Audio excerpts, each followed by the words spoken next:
Good morning, friends. Today we are going to study the electric potential due to a uniformly spherical distribution of charge, that is charge solid sphere.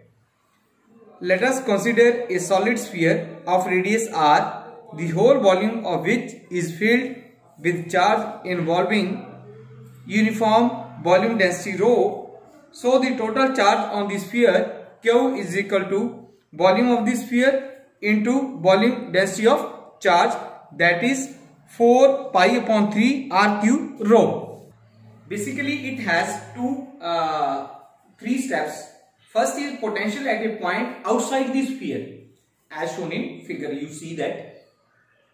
Consider a point P at a distance x. Consider a point P at a distance r from the center of the sphere. The solid sphere is assumed to be made of large number of spherical shells having radii ranging from 0 to r. Moreover, a spherical shell of radius y and thickness dy as shown in figure. Then the volume of the spherical shell is equal to 4 pi y square dy, right? The charge on the spherical shell Q is equal to product of volume of the shell into rho, या charge density या volume charge density, 4 pi y square dy into rho.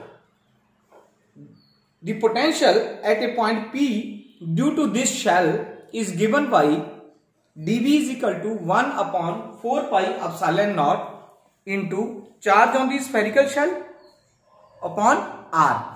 1 upon 4 pi epsilon naught charge on spherical shell ऊपर अभी निकाला हमने 4 pi y square d y rho upon r.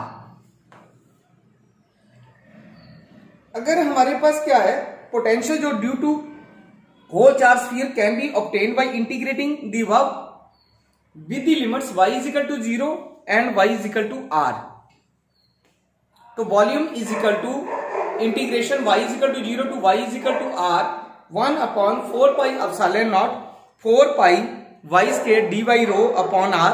अब जो चीज हमारे पास कांस्टेंट है उसको बाहर निकाल लेते हैं इंटीग्रेशन से. 4 pi rho upon 4 pi epsilon naught r. Integration के अंदर क्या रहेगा 0 to r y square d y. अब हमें इंटीग्रेशन पता है कि x है या x स्क्वायर है, dx क्या है तो x क्यूब बन जाता, डिवाइड बाई 3 हो जाएगा, जितना भी n नंबर्स है. 0 टू r के बीच ले लिए, इसको सिंप्लीफाई कर लिया हमने. 4 pi rho upon 4 pi epsilon naught r cube upon 3. 1 upon 4 pi epsilon naught r 4 pi upon 3 r cube rho. अब देखो ये किसके बराबर है, अगर आप देखते हो this is equal to the total charge on the sphere.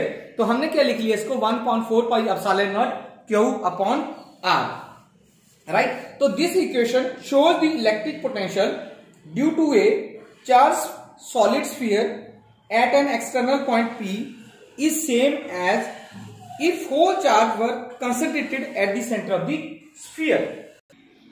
Next है हमारे पास potential at the surface. Potential at the surface means that the expression for the potential can be obtained by putting small r is equal to capital R in equation number 1. जो ऊपर हमारी equation 1 थी जो 1.4 pi epsilon naught के upon r के बराबर थी, तो उसमें b surface is equal to किसके बराबर हो गया 1.4 पाई एप्सिलॉन नॉट के upon r, यानी रिप्लेस कर दिया हमने स्मॉल r को कैपिटल R से, राइट. ओके, क्योंकि हमें पता जो स्मॉल r था वो डिस्टेंस फ्रॉम द स्फीयर था. अब उसके बाद नेक्स्ट पॉइंट आता है when the observation point lies inside the sphere, जैसे आपको फिगर में बताया गया है. The potential at the point p inside the charged solid sphere is given by B is equal to V1 plus V2. अब देखो यहाँ पे दो पोटेंशियल्स हो गए हैं हमारे पास. पहला पोटेंशियल क्या है जो due to solid sphere of radius r with P on its surface. Second कौन सा potential due to outer shell between distance r and small r and capital R के बीच का जो डिस्टेंस है. तो हम पहले ए को कैलकुलेट करेंगे, फिर दूसरे को, फिर सम करेंगे, फिर देखेंगे कि हमारे पास क्या रिजल्ट आता है।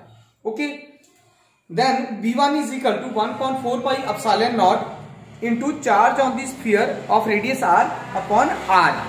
तो 1.4 pi epsilon naught into charge on the sphere क्या है 4 pi upon 3 r cube rho upon r is equal to 1.4 pi epsilon naught 4 pi r square rho upon 3।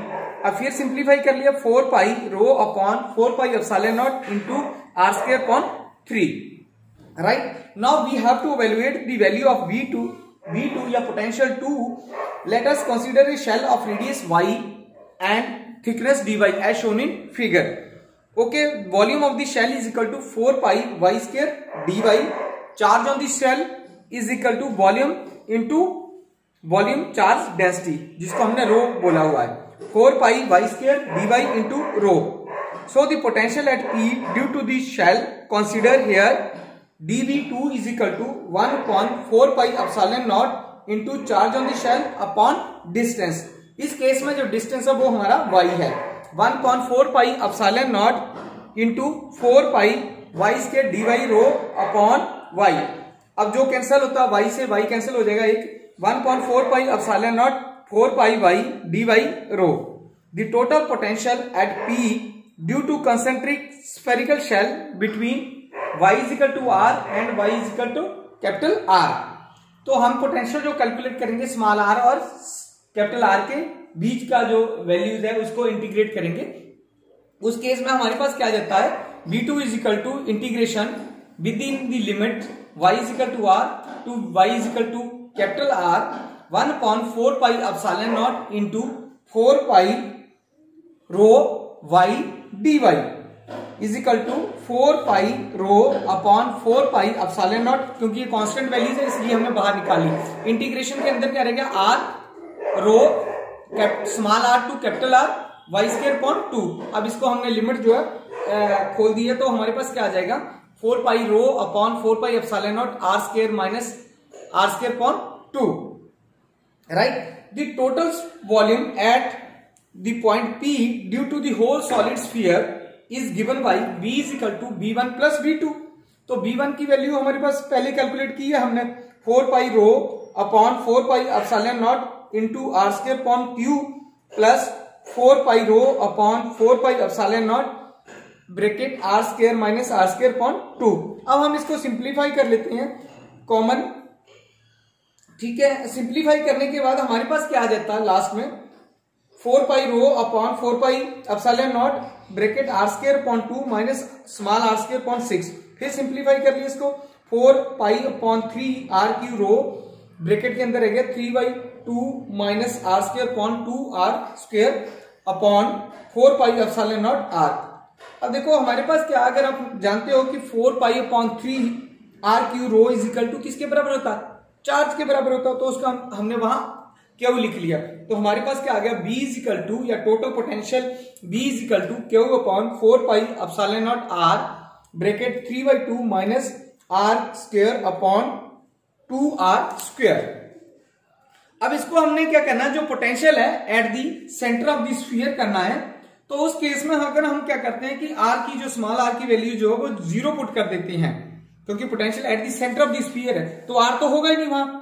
देखो शोन अगर फिगर में आप देख रहे हो तो वहां पे हमने r वहां लिया हुआ है। अगर r को मैं हटा देता हूं, ये देखो यहाँ r है, ये डिस्टेंस मेरा यहां से यहां तक r है, अगर ये यही सेंटर में तो r तो रहेगा ही नहीं। तो इसका मतलब क्या हो गया, r की वैल्यू 0 हो जाएगी। जब r की वैल्यू 0 हो जाती है उस केस में, then potential at the centre is equal to 3/2 into 1.4 pi epsilon naught Q upon r रह जाएगा हमारे पास। अब एक चीज और देखो, जैसे जैसे r इंक्रीज हो रहा है from 0 the potential goes on decreasing. ये देखो इस इक्वेशन से हमें पता लग रहा है कि जैसे जैसे इंक्रीज हो रहा है r from 0 the potential goes on decreasing. It means that, इसका मतलब क्या हुआ कि we move away from the centre of the sphere and at the surface it becomes v surface is equal to किसके बराबर है, Q upon 4 pi epsilon naught r bracket 3/2 minus r square upon 2r square. अब इसको हम और simplify करके भी लिख सकते हैं 1.4 pi epsilon naught Q upon r। अब इन दोनों इक्वेशंस को अगर मैं देखता हूं तो आपको कोई चीज नजर आती है, कोई फैक्टर कॉमन आता है? यस, देखो कौन सा फैक्टर कॉमन है, 1/4 पाई epsilon not Q upon R। तो इसका मतलब क्या हो गया कि अगर पोटेंशियल जो सेंटर में है वो 3/2 into Q upon 4 pi epsilon naught R, या ऐसा भी मैं बोल सकता हूं कि 3/2 इंटू बी सरफेस। अगर जो सेंटर में हमारे पास पोटेंशियल्स होता है वो सरफेस का कितना टाइम्स होगा, 3/2, राइट। तो इन दिस वे जो स्पेरिकल डिस्ट्रीब्यूशन ऑफ चार्ज होते हैं, आप जब स्पेरिकल डिस्ट्रीब्यूशन ऑफ चार्ज करते हैं, हमने 3 पॉइंट पढ़ लिए, एट दी सेंटर पढ़ा, at the outside the sphere पढ़ा, इनसाइड दी स्फीयर पढ़ा, 3 पॉइंट पढ़ लिए हमने। अब इसकी ऑब्जर्वेशंस क्या रही है, हमने ये जो कैलकुलेट किया है इतनी सारी पोटेंशियल, उससे हमें क्या फाइंड आउट किया है, the electric potential will be maximum eight the centre and decrease at the point near the surface. So we can say that the potential at the center of the sphere is 3/2 times the potential at the surface of the sphere. Second क्या observations आई है इस equation से, अगर आप देखते हैं from all points taken on the surface or outside the sphere, the charge behaves as if they were concentrated at the center of the sphere. हमने ये पॉइंट्स यहाँ से कैलकुलेट किया या हमें यहां से पता चला। So this is whole about the electric potential due to a uniformly spherical distribution. Hope you enjoyed this lecture. Thank you very much.